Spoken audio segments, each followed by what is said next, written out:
पुरुवंश के प्रवर्तक थे राजा दुष्यंत। वे अपनी प्रजा का शासन बड़ी योग्यता के साथ करते थे। उनके राज्य में पाप तो कोई करता ही नहीं था। सभी धर्म के प्रेमी थे, इसीलिए धर्म तथा अर्थ दोनों ही स्वतः प्राप्त थे। एक दिन महाबाहु राजा दुष्यंत आखेट के लिए अपनी चतुरंगिणी सेना के साथ वन में गए। उसे पार करने पर उन्हें महर्षि कण्व का आश्रम दिखाई पड़ा। सबको आश्रम के द्वार पर ही रोककर दुष्यंत अकेले ही आश्रम में गए। आश्रम को सूना देखकर उन्होंने ऊंचे स्वर से पुकारा, यहाँ कौन है? उनकी आवाज सुनकर लक्ष्मी जी के समान एक सुंदर कन्या तपस्विनी के वेश में आश्रम से निकली। थोड़ी देर वार्तालाप करने के बाद राजा दुष्यंत ने यह जान लिया कि यह शकुंतला नाम वाली राजकन्या है। राजा दुष्यंत उसके अनुपम रूप को देखकर उस पर मोहित हो गए। राजा ने गांधर्व विधि से शकुंतला का पाणी ग्रहण किया। उन्होंने शकुंतला को बार बार यह विश्वास दिलाया कि वे शीघ्रातिशीघ्र उसे राजमहल में बुलवा लेंगे। इस प्रकार कहकर वे अपनी राजधानी वापस आ गए। समय पर आश्रम में ही शकुंतला के गर्भ से पुत्र उत्पन्न हुआ। इस शिशु के जन्म लेते ही आकाश से फूलों की वर्षा होने लगी। देवगण दुंदुम्भियां बजाने लगे तथा अप्सराएं मधुर स्वर में गाती हुई नाचने लगी। महर्षि कण्व ने विधि पूर्वक उसके जात कर्म आदि संस्कार किए। यह बालक देव कुमार जैसा था। उस शिशु के दांत सफेद सफेद तथा बड़े नुकीले थे। कंधे सिंह के समान थे।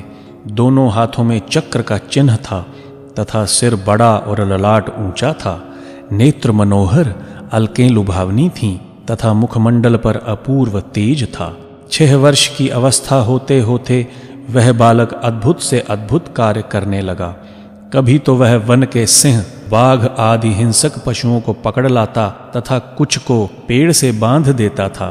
कभी किसी के ऊपर चढ़कर दूसरे को डांटता था तो कभी उनके साथ खेलता और दौड़ लगाता था। उनके बच्चे भी इसके लिए मिट्टी के खिलौनों की तरह थे।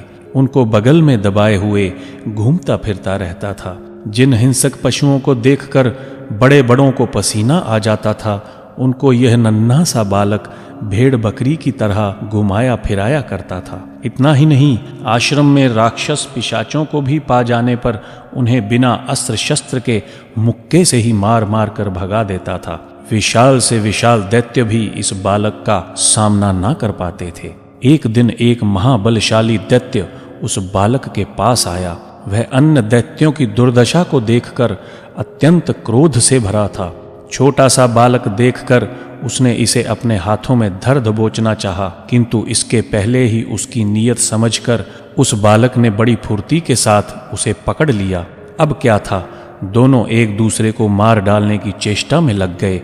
बालक ने अपनी बाहों में उसे इतनी दृढ़तापूर्वक जकड़ रखा था कि अपनी पूरी शक्ति लगाकर भी वह दैत्य निकल ना पाया। अंत में निकलने का कोई चारा न देखकर वह दैत्य जोर जोर से चिल्लाकर उसे डराने धमकाने लगा, किंतु जितना ही वह चिल्लाता था उतना ही वह बालक उसे जोर से दबाता था। धीरे धीरे भयंकर दबाव के कारण वह दैत्य मलमूत्र करने लगा। दुष्यंत कुमार ने बिना किसी अस्त्र शस्त्र के ही उसे खेल ही खेल में मार गिराया। इस अद्भुत कार्य को देखकर सभी आश्रमवासी उसके बल की प्रशंसा करने लगे तथा उसका नाम सर्वदमन रख दिया, क्योंकि वह सब जीवों का दमन कर देता था। आगे चलकर यही सर्वदमन भरत के नाम से प्रसिद्ध हुआ और इसी के नाम से इस भूखंड का नाम भारत हुआ।